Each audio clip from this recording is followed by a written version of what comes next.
Coming up, VSU's president was sworn in this past weekend. And the Final Four makes millions. Your News Valdosta starts now.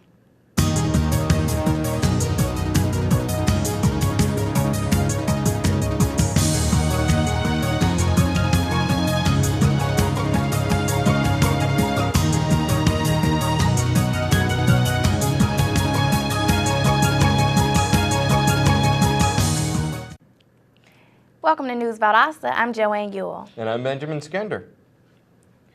A U.S. diplomat was killed Saturday in a suicide car bombing in southern Afghanistan. Anne Smettingoff was delivering donated books to a new school in Afghanistan when her convoy was attacked by a suicide bomber. Smettingoff was 25 years old and had joined the Foreign Service straight out of Johns Hopkins University, where she graduated from 4 years ago.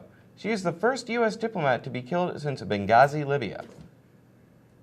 VSU's president was officially honored after his inauguration ceremony on Friday. Students, faculty, and even local government officials attended the event. News Valdosta's Nicole Andrews has the story.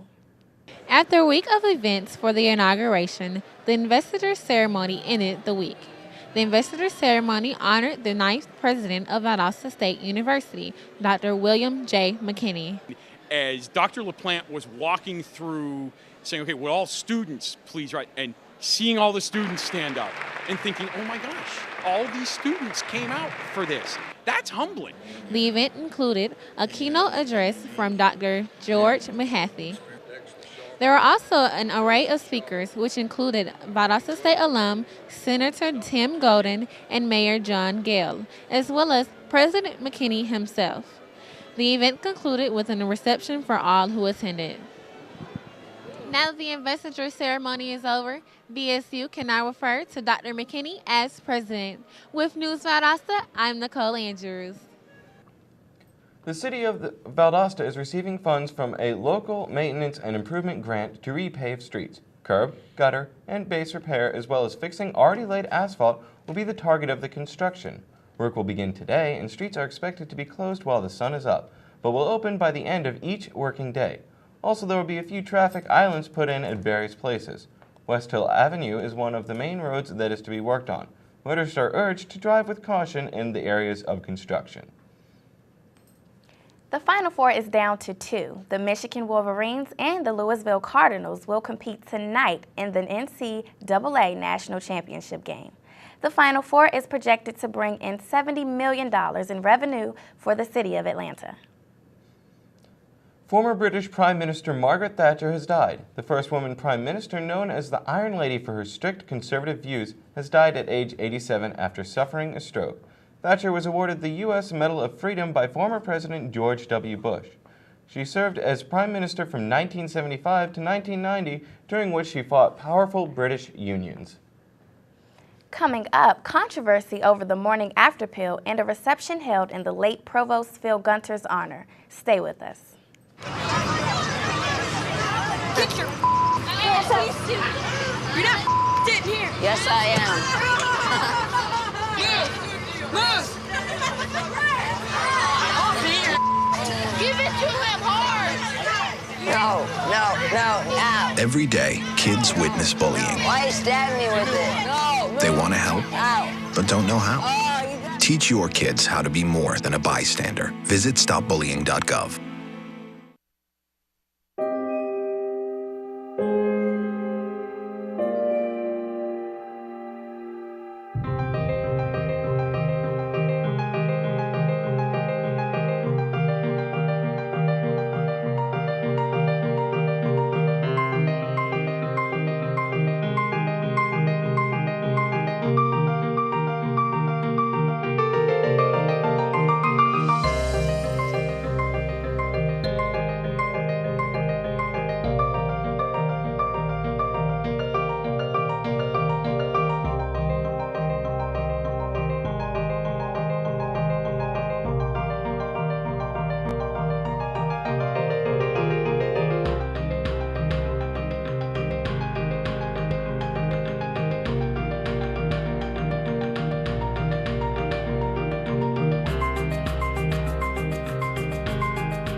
Welcome back to News Valdosta. The search for the identity of a 4-year-old little girl who was abandoned on a doorstep in South Carolina has ended on a positive note. The 4-year-old, who was dubbed Little Jane Doe, has been positively identified as Zoe Brown from Marietta. The story of this little girl who was abandoned by her parents spread like wildfire over news outlets and social media sites across the nation, where over 3 million people shared the child's photo. The girl's father, 31-year-old Alonzo C. Brown, was arrested in upstate Georgia on charges of unlawful neglect of a child. Zoe's mother, Tangela Denise McBride, was arrested at her Kennesaw apartment and charged as a fugitive fleeing from justice. At this time, Zoe is in the custody of Department of Social Services, and one family has stepped forward stating that they were touched by the little girl's story and want to officially adopt her. A federal judge in New York has made a controversial decision to overturn an FDA ruling. U.S. District Judge Edward Corman overturned the Food and Drug Administration policy that barred over-the-counter sales of the Plan B pill to people under the age of 17. The controversial drug Plan B, also known as the morning after pill, has been the subject of debate since its creation and has been barred from minors since the 2011 ruling by Health and Human Services Secretary Kathleen Sebelius. Judge Corman said his order to remove the restriction must be carried out by the end of the month. This decision comes a year after the American College of Obstetricians and Gynecologists recommended that oral contraceptives and preventive medication be made available over the counter without a prescription. A few years back, at the start of the wave of terrorist activity that followed 9/11, anthrax was used as a biological weapon. Persons who received letters containing the powderized form of the fast-acting bacteria soon died. However, strides have been made to defend against these attacks from happening. For one, tightening the postal system, but a new measure has been made for our children, a vaccine to keep children safe from the bacteria. This is only in the developmental stage because doctors worry about adverse reactions. However, if implemented into testing, the clinical trial would start with teenagers and extend to younger children. In adults, though, the vaccine has been used by the military for some time now and with no reported ill effects. Worry rests solely in the developing immune systems of youth. Valdosta State University will host its inaugural Dr. Philip Gunter Faculty Author Reception on Wednesday, April 24th at 4 p.m. in the Student Union Ballrooms. The inaugural author reception celebrates the legacy of the late Dr. Philip Gunter, Valdosta State's former provost and vice president for academic affairs, honoring his support of faculty research. He died last spring while serving as VSU's provost. The Lowndes County Sheriff's Office has announced that investigator Bob Bolton has graduated from the FBI National Academy. Bolton has served a total of 33 years in law enforcement and has undergraduate and master's degrees in education from Valdosta State University. Bolton graduated in a class of 268 people in the 252nd session. The Academy is internationally recognized for its academic excellence. It offers advanced investigative, management, and fitness training only for officers who have proven records as professionals. Taking a look at your local weather, today will be partly cloudy and a high of 84 degrees. Tonight will be partly cloudy and a low of 54 degrees with a slight chance of rain and winds up to 5 miles per hour. Coming up, VSU's music department will host a jazz ensemble, and SGA elections are coming up soon. Stay with us.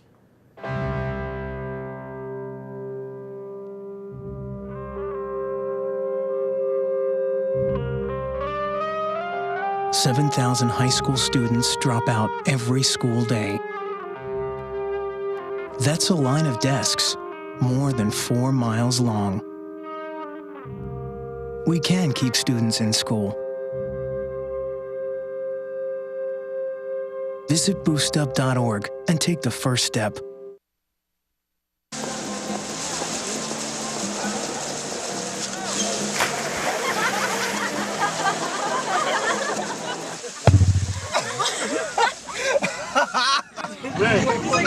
My dad's one of the producers for Bring this one.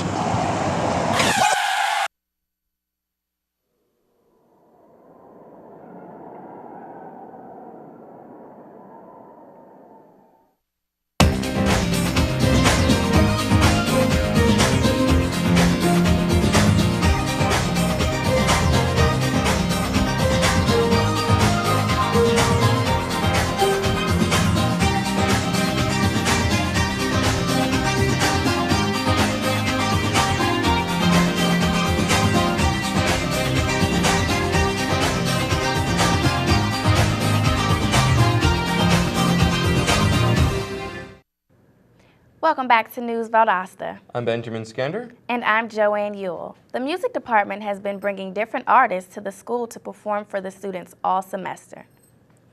On Tuesday, April 9th, VSU's music department will have its new jazz ensemble featuring the renowned saxophonist Chris Vidala at 7:30 p.m. The event is open to the public, is free, and will be performed in the Whitehead Auditorium of the VSU Fine Arts Building. During President McKinney's week of events to prepare for his inauguration ceremony, VSU hosted its first Battle of the Bands. This contest focused on local bands from different genres. News Valdosta's Stacy Bush has more on the story. VSU Battle of the Bands was an exciting event that took place last Wednesday in the PE complex as one of the many events being held before VSU's president's inauguration.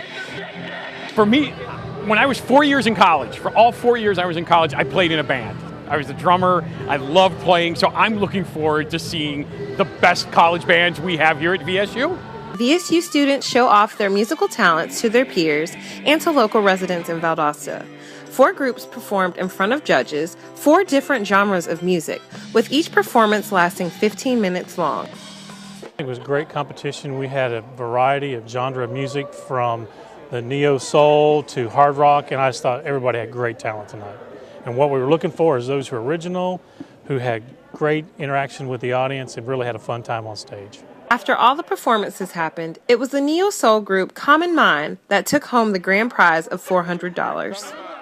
We are really excited. It was a great band, great competition, and as far as the money-wise, we're gonna split it between everybody.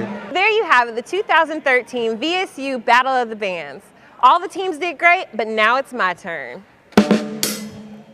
With News Valdosta, I'm Stacy Bush. VSU's Student Government Association will host a week of events leading up to the spring elections. Today, students can come voice their concerns about VSU at 8 p.m. in the University Center's Magnolia Room. Tuesday is the Meet the Candidates cookout. Wednesday is the debate between the SGA Executive Board candidates. Campaigning for the last elections began last Thursday, and the polls opened this Thursday. The Boys and Girls Club of Valdosta will host a barbecue chicken fundraiser to benefit the youth of Valdosta. It will be held on April 11th from 11 a.m. until 6 p.m. at the Downtown Boys and Girls Club. Tickets are a $10 donation and will include half a chicken, 2 sides, and bread. The lunches will be delivered to businesses to sell to 10 or more plates, or community members can pick up the food at the downtown unit. Interested patrons can also request that tickets be sent to them, or they can pick them up at either Boys and Girls Club locations, Steele's Jewelry, or The Wedge. The provisional class of the Valdosta Junior Service League will host Reading with the Stars on Saturday, April 13th from 10 a.m. until 12 p.m. at Drexel Park, located on North Patterson Street. This event is free and open to the public. The first 100 children to arrive will receive a free event t-shirt. At the event, there will be storybook stations, fun activities, guest celebrity readers, and much more. After the social network unveiled Facebook Home on Thursday, the long-rumored Facebook phone is closer to becoming a reality. Facebook Home is a custom home screen for Android smartphone users. Instead of having to download different apps to get the services like Instagram, Facebook Messenger, and Facebook Camera, access to those features are now all included in Facebook Home. After users download Facebook Home on their Android device, all of Facebook's services will be available virtually anywhere on this device. But CEO Mark Zuckerberg put the Facebook phone rumors to rest in a press conference Thursday, saying that even a great phone could only sell up to 20 million units, only reaching 2% of the company's 1 billion users. This is why the company opted to push out software that isn't a Facebook phone, just a skin for Google's Android operating system. Thanks for watching News Valdosta. I'm Joanne. And I'm Ben Skender. Have a good day. We'll see you next time.